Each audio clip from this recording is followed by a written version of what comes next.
Hi everyone, my name is Dustin Hosseini and I'm one of the Learning Innovation Officers within the Learning Innovation Support Unit at the University of Glasgow. Today I'm going to talk with you about digital education with respect to considering inequalities for blended and online learning and teaching. So the first kind of thing is, why should we consider inequalities? Well, for this session, what I'd hope to do is to have you imagine some answers to a few questions which you can see there on your left about laying a framework for you to understand how inequalities can and do affect students' education within the digital realm. So just some of the questions that I hope to touch on in this session are specifically, who are your students? What resources do they have available to them? And what digital skills and literacies might they have or lack? And a thought for you to consider perhaps is, where and how do they tend to study? All of these are very important in understanding your students, especially with respect to blended and online learning, even in terms of traditional learning, because these are questions that we may or may not necessarily think about, but we should, especially in light of COVID-19, the recent pandemic, and the kind of shift to online. Although the pandemic is perhaps ending and we're moving on, it's likely that educational opportunities will continue to kind of be put online for various reasons, whether we're talking about distance, price, being able to study at home or remotely, and so on and so forth. So the main questions for consideration at the moment will be, again, who are your students? What resources do they have available to them? And then what literacies and skills do they come with, or do they perhaps lack? And I'll touch upon the definitions of those last two because they are quite important. To lay the kind of framework for the rest of this presentation, what I'll do first is present 3 divides of digital inequalities, and this is from Helsper 2021. The first is access and infrastructure, and this refers to almost everything from devices to availability and whether people actually have access to these. It also includes things like exclusion and inclusion.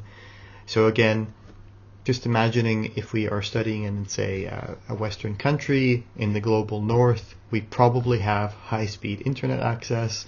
We probably have at least 1 device, if not 2 or 3. So if you think about your smartphone, a laptop, some people may have a tablet. Those are examples of access and infrastructure.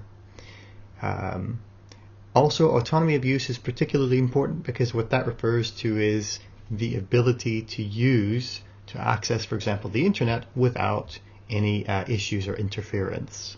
And that could be anything from censorship to power outages to low broadband speed, and so on and so forth. The next one is skills and use. So in terms of this, if we think about it, the presence of broadband access and good infrastructure alone does not necessarily lead to widespread development of skills and the use of ICTs for people. Some people will still remain less engaged with the digital systems, tools, and components. So in terms of these technical know-how, those are skills. They do not necessarily equate to critical awareness engagement, so literacies. We're going to talk a bit more about that later. In addition, how people engage depends and is influenced by their techno-disposition, which affects their engagements with ICTs. Their techno-disposition basically influences how, when, why they may or may not use and engage with different types of ICTs. So if we think about engagement types, there are 5 broad types: economic, educational, political and civic, social, creative, and leisure.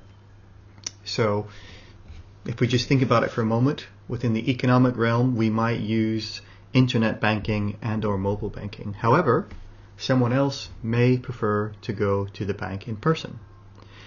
Educational, there are so many options: online courses, short courses, MOOCs, so massive openly online available courses, Those are just a few examples. Also, remote learning, whether it's a distance learning program or a blended learning program. So you might have a master's where you come once a term to class, but then the rest of it you're doing it online. That would be considered blended, even though it perhaps is mostly online.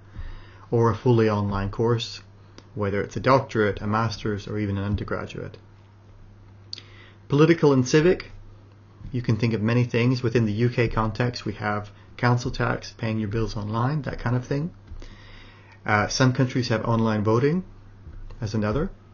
The social is probably most familiar to all of us. So Facebook, WeChat, WhatsApp, Instagram, Line, all of these different social apps that we often use. Some of us may or may not use them, however. And then also the creative and leisure. So that can be anything from TikTok and Instagram to Amazon to really anything. So the point here is that we may use ICTs in one of these realms, and we may be really good at that, but that doesn't necessarily mean that we're good at kind of transferring those skills to different areas. Finally, the last one is outcomes. So in a highly connected society, everyone may have access to, everything, the internet, whatever, but disparities will still persist. As an example of this, I've just kind of given some talking points there. Imagine you have a cohort of students studying your degree that you're teaching. What do they do after? Do they actually go into that field? Do they go into a graduate scheme that takes them away from that field? What do they end up doing after that? And my point here is that we may be particularly strong at, say, writing a paper or giving a presentation. However, that doesn't necessarily mean that that will help us in navigating a complex Moodle course or an online course where signposting is very important. However, unlike, say, a textbook, which has a table of contents in the beginning and an index at the back, we can't just flip to something very quickly. So the idea with outcomes, again, is these partially depend on how the actual individual uses what they have kind of learned over time. What do they actually do with it? I may go and study coding, but I may do nothing with it. Or I may go into a different field, as an example. This question, I think, is particularly important because I think a lot of us perhaps overlook it. It does depend on how large of cohorts you have. Some of us have cohorts of, say, 50 students, and that's quite nice. We can get to know most of them very easily. Some of us may have cohorts of 300-400 students. We can't really get to know them all very easily, unfortunately. The idea here, though, is for you and your teaching teams is to consider these kind of questions when designing for online and blended learning, and even traditional learning. So what is their background? What level of study have they had up until now? And what level of study are they entering? These are very important questions because your assumptions will inform how you design your program. They may have gotten 3 A stars or whatever on their leading exams if they're coming from within the UK context. However, I think a lot of us will agree some students will still struggle with writing that first essay for various reasons. Others, if you're teaching perhaps master's level students or executive education students, what work education do they have? What life experiences do they have or have they had? Now, I would say that work experience and life experiences also applies to undergraduates because some of them may have come from very complex lives, situations that were informed by a lot of trauma or grief or loss, and so on and so forth. Or even just other things, poverty, lack of electricity, lack of resources growing up. So these are things that we probably should consider as well. Now, of course, when we talk about blended and online learning, all of these together will affect the last question. What experience with technology have they had up until now? Now, if you want to get into the sociology of this, all of these are underpinned by notions of capital. So what social and economic capitals do my students have? That might be the kind of underpinning question to all of these. Another question you could ask going a bit further, is what digital capitals might they have?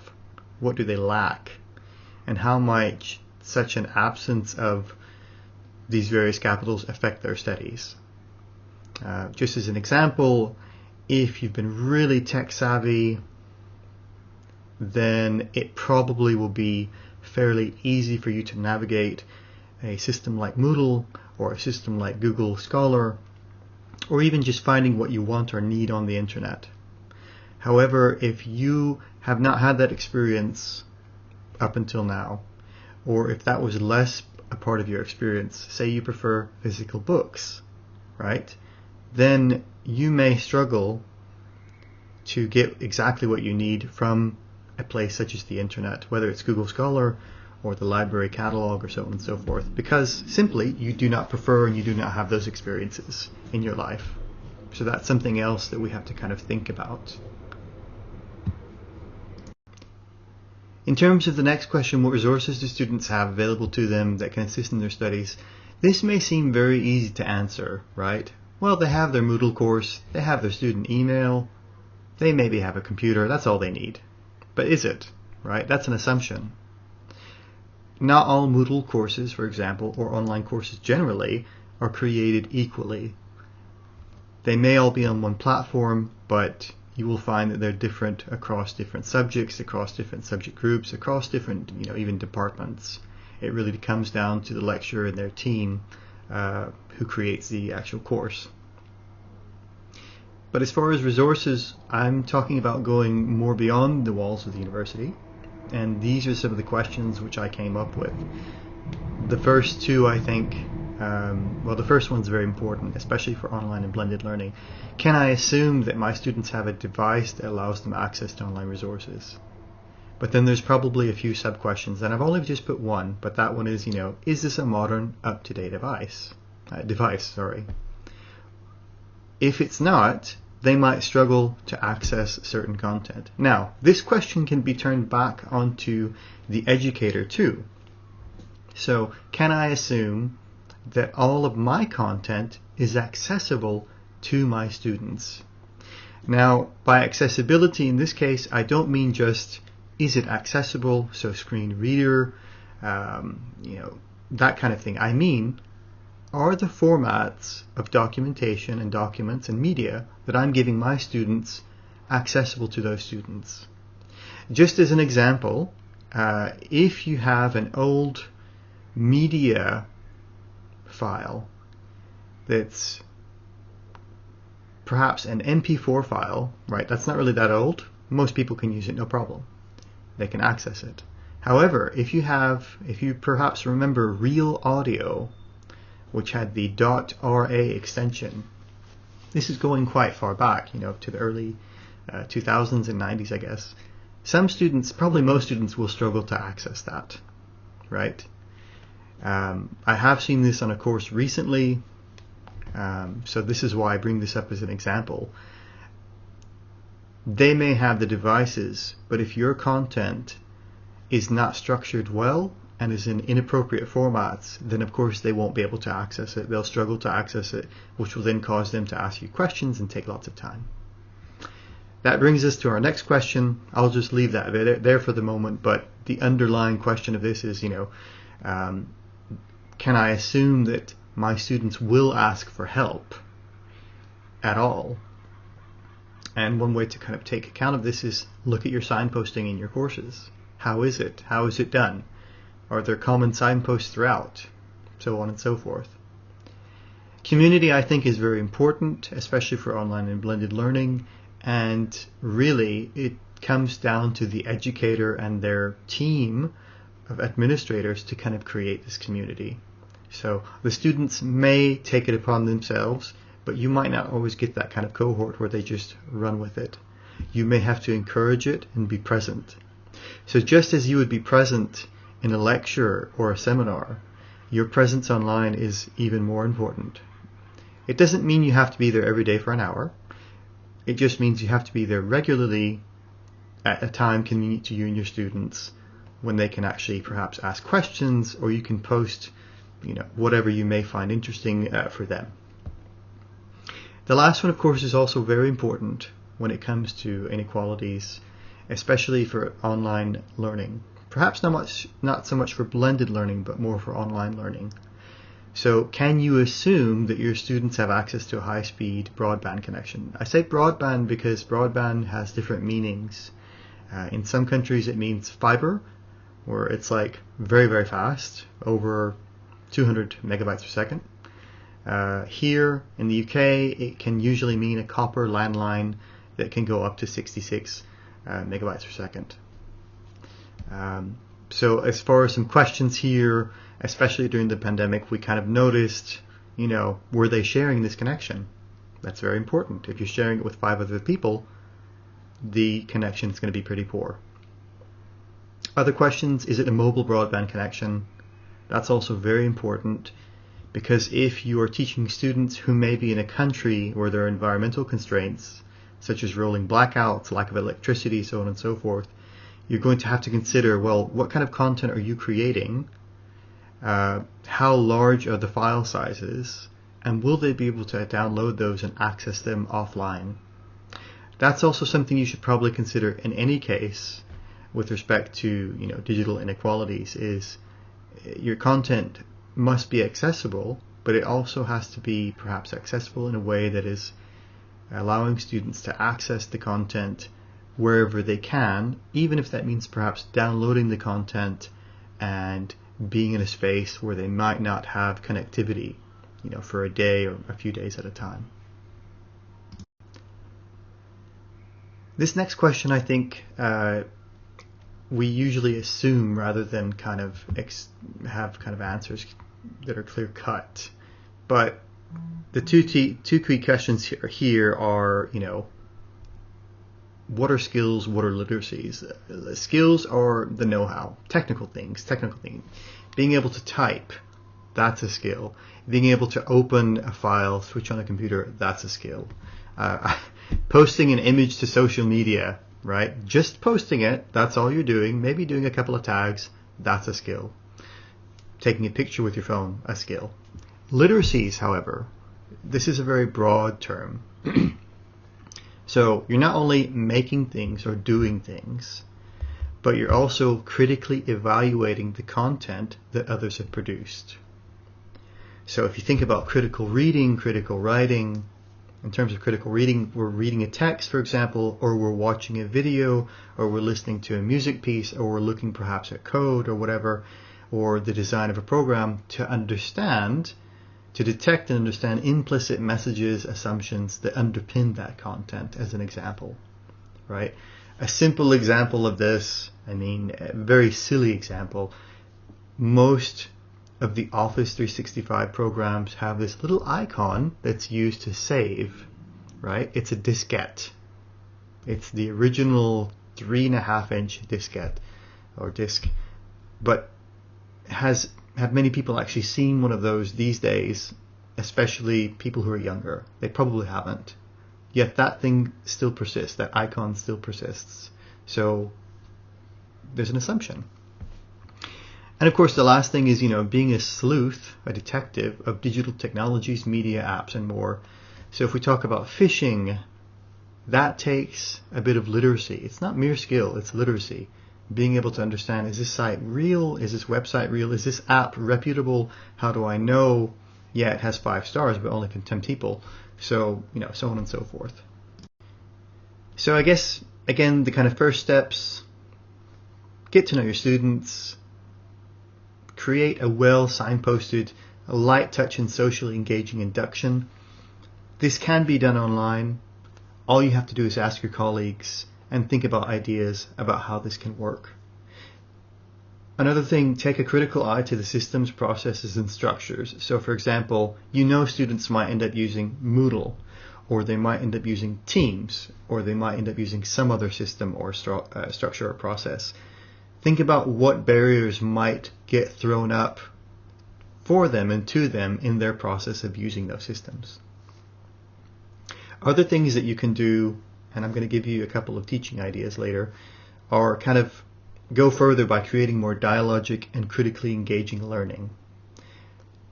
Although there are these various divides that we have mentioned, this does not mean that you have to step back and create traditional assessments, activities, so on and so forth. No, you just have to be very clear in your expectations to the learners of what you expect, what they should do with each other, so on and so forth. And of course, I would say that all of this should be underpinned by a sense of openness, hope, inclusivity, and community for it to be very successful. So just some lasting, teaching ideas for online and blended learning. Discussion forums, okay? I won't talk about those very much because we've done them a lot, but I will focus on a few of these. So podcasts, they can be very critical. They are creative inherently. They're dialogic inherently because hopefully you would have 2, 3, maybe even 4 people. And of course, they're collaborative. So if we think about graduate attributes, it meets all of these. More importantly, they're dialogic and critical. They don't necessarily need to be like a presentation where they're all telling one single story with one single voice. You may have 5 people presenting in a presentation, for example, but usually it's one story, one voice, one argument. A podcast can be something that's actually realistic.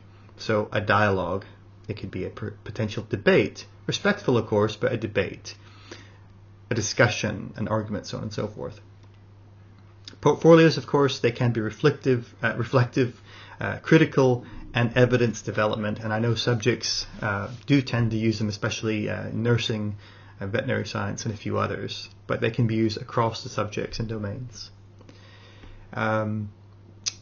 Journal clubs as well can be very dialogic and critical and collaborative and creative.